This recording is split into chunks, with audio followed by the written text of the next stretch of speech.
Casa André, né le 29-9-39, ça fait 82 ans, et je suis né dans l'Aveyron, là. Je suis parti, j'ai bricolé un peu, puis je suis parti à l'armée en 59, oui, pour mes 20 ans. Je suis parti en Algérie.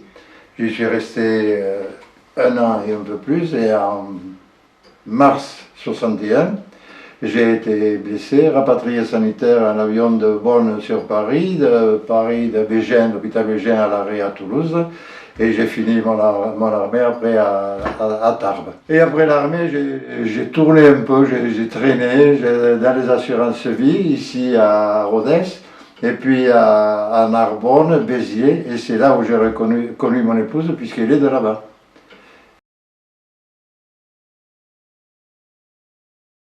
Et j'avais mon frère qui était déjà à l'hôpital Sainte-Marie et qui m'a dit si tu veux rentrer à l'hôpital, et je suis rentré à l'hôpital en 64 pour passer mon diplôme en juin, le 6 juin 66, et où j'ai eu le diplôme. Alors après chez M. Bouvard, j'ai traîné, enfin j'ai pas traîné, j'ai pas fait plusieurs services, où j'étais à Saint-Michel. À Saint-Michel à l'époque, c'était un service ouvert où on se régalait, et on avait un atelier de bois à l'époque où on a fait de sacrés trucs là-bas, hein, des coupes à fruits, tout un tas de trucs, hein, avec du noyer, et ça marchait bien, l'atelier marchait bien. D'ailleurs, il y avait des patients, il y avait surtout un, je me rappelle, que si on avait du retard pour ouvrir l'atelier, il venait, parce qu'il arrivait, il prenait un bout de bois, du papier vert, et il ponçait,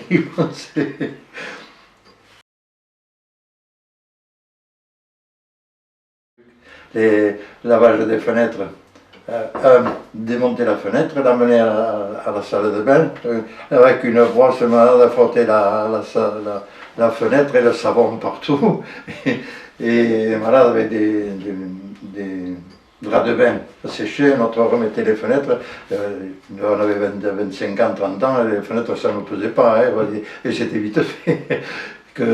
On disait si De Bicky, je ne sais pas si tu es connu, le chef des services techniques était passé à ce moment-là, je ne sais pas ce qu'il aurait dit.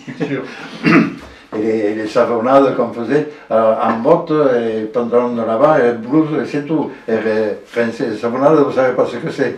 Mais la veille, on prévoyait de faire la savonnade, on mettait un savon de Marseille dans un seau avec de l'eau chaude.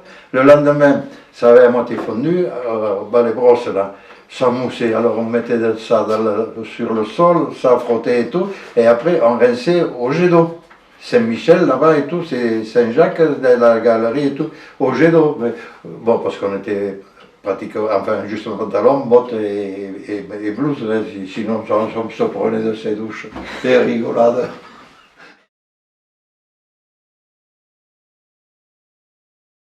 Sœur Simone qui était très compétente mais très timide et tout, elle ne pouvait plus faire toute seule. Et moi j'étais en congé, M. Bouvard m'avait fait appeler, c'est plein de Cassagne qui m'avait appelé, qui voulait me voir. Et je suis rentré à le voir, il m'a demandé si je ne voulais pas aller donner à l'école. Ben, j'ai dit je peux bien essayer, hein. Ça ne me gênait pas, je peux bien essayer.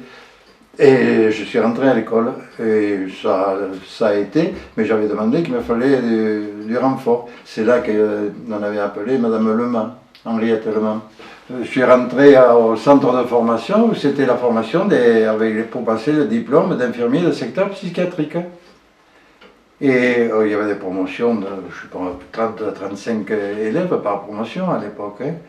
Et en 77 ou 18, un texte est sorti qu'il fallait que le directeur de l'école soit à temps plein à l'école. Et parce qu'avant c'était soit le médecin-chef, soit le directeur de l'hôpital, dans tous les hôpitaux psychiatriques de France, c'était ça. Et M. Bouvard, qui était le directeur, a tout fait pour que je passe le directeur de l'école, avec accord de la DAS, de la DRAS, de la préfecture, et j'étais nommé directeur de l'école. Et donc j'ai travaillé à l'école, puis il y a eu, avec Sœur Simone au départ, moi, puis bon, Madame Lemans, monitrice, après on a demandé une nouvelle monitrice, Madame Collet-Michel, et après une autre, Madame Esch-Fabienne, voilà. Et on a formé des infirmiers. Les diplômes se passaient de première en deuxième année sous contrôle de la DAS. Et le diplôme final, c'était à la DRAS à Toulouse, avec tous les hôpitaux de la région. Avec Leyme dans le Lot, Montauban, Albi et Lavore dans le Tarn, Lannemezan, Saint-Lizier dans l'Ariège et Marchand à Toulouse. Et l'examen de passage de première en deuxième année, les épreuves de pratique, puisqu'il y avait une épreuve de pratique, se passaient dans l'hôpital d'origine avec un moniteur ou un directeur de notre centre. Donc mes collègues et moi, on a fait tous les hôpitaux de la région. Et le diplôme, l'épreuve pratique du diplôme, pareil, dans tous les hôpitaux de la région. Et puis en 80, on est passé à 3 ans, et c'était les mêmes formations, enfin pas les mêmes formations, les mêmes études que les IPSI, les DE, qui faisaient psychiatrie, qui faisaient chirurgie et pédiatrie, et nous on faisait psychiatrie. Et il y avait des points tout à fait communs. Par exemple, la dermatologie. Je m'entendais très bien avec la directrice des Lucie de Combarel, Madame Bénet, où nos élèves allaient là-haut, et c'était Madame André, la dermatologue, qui faisait les cours en même temps à ceux de l'IFSI et à nos élèves de Caïssiot, en tant que formateur du jury d'entrée à l'école d'infirmière de Combarel. Puisque là, il y avait un jury, les élèves qui venaient, et il y avait un formateur, un administratif et un soignant. Et on mettait chacun une note pour entrer à l'école d'infirmière de Rodez. Le programme était varié, il y avait la prévention des accidents de la route. J'avais été voir le colonel Gougnard de gendarmerie, qui c'est très bien, il nous envoie, alors chaque année, et il y a eu le major Aldebert, le major Kubzik, qui étaient les motards. Je demandais aux élèves quelles questions vous pouvez poser aux gendarmes. Ils écrivaient des questions, je les donnais à la gendarmerie et ils venaient faire passer quelques heures pour expliquer, pour répondre aux questions. Comme un truc que j'avais fait aussi pour les élèves, c'est qu'ils étaient notés, chaque module, c'était des modules, chaque module ils étaient notés. Alors celui qui était chez M. Joubert, il avait toujours 18. Celui qui était chez M. Dapiedad, il n'avait jamais plus de 12. Alors j'avais fait accepter par le conseil technique, je ne sais plus comment on appelait ça, où il y avait les médecins, il y avait la direction, il y avait la DAS, et tout, que les élèves ne soient plus affectés en rentrant à un médecin, qu'ils aillent qui tourne. Alors comme ça, celui qui avait 12 chez Dapiedad, après il passait chez M. Joubert, il pouvait avoir 18, ça faisait une moyenne. Et ça, les élèves l'avaient bien accepté. Ça. Les médecins un peu moins, parce que c'était leur infirmier, alors qu'après c'était plus leur infirmier. Et à la fin de chaque stage, ils étaient notés. Ça s'était bien passé finalement. J'avais fait faire aussi en première année des inspecteurs de la DAS, pour l'hygiène. Qu'est-ce qu'il y avait encore pour la législation, c'était un prof de Montpellier, je ne me rappelle plus comment il s'appelle, qui venait faire quelques heures aussi. Tous les élèves passaient avec les pompiers, le sergent Bergon, leur BNS, et puis ils faisaient des formations. Moi j'avais fait la formation aussi de moniteur national de manutention à Montpellier. Et pendant les 2 ans à Toulouse, j'avais appris beaucoup la vidéo et tout ça. J'avais fait acheter donc par l'hôpital tous les caméscopes et tout. Et avec le docteur Gassio, par les laboratoires, on pouvait avoir des films. Et je repiquais, j'avais tout le matériel pour repiquer les films qu'on passait après aux élèves. Sur la pathologie générale et tout, avec les labos. À l'époque, ils avaient un gros budget de publicité, voilà.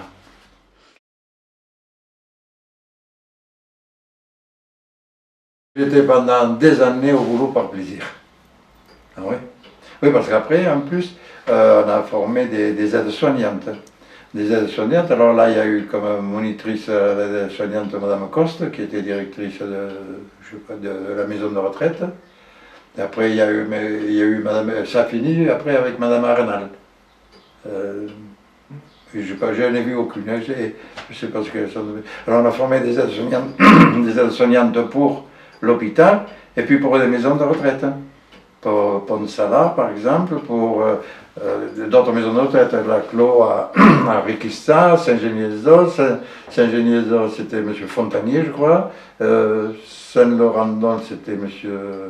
Bricou, qui en accord, on avait vu avec le Greta, ils avaient pu avoir des aides et nous envoyer des gens comme pendant des années, on a formé des aides soignantes aussi là-bas. Et après la formation continue aussi, puisque j'avais été élu au troisième collège là, en tant que cadre, j'étais à la CGC à ce moment-là, et j'étais élu président de la commission formation. Là, la formation, j'étais le chef du personnel qui s'en occupait un peu. Avant, je pense, mais ils avaient autre chose à faire, alors que moi, avec mon équipe, là, on s'en occupait. Hein. Moi, j'avais fait acheter un matériel, là, des caméscopes. D'ailleurs, Peleski faisait des trucs, et qui repassaient, qui travaillaient aussi avec eux, avec les élèves, là, hein, des jeux de rôle et tout.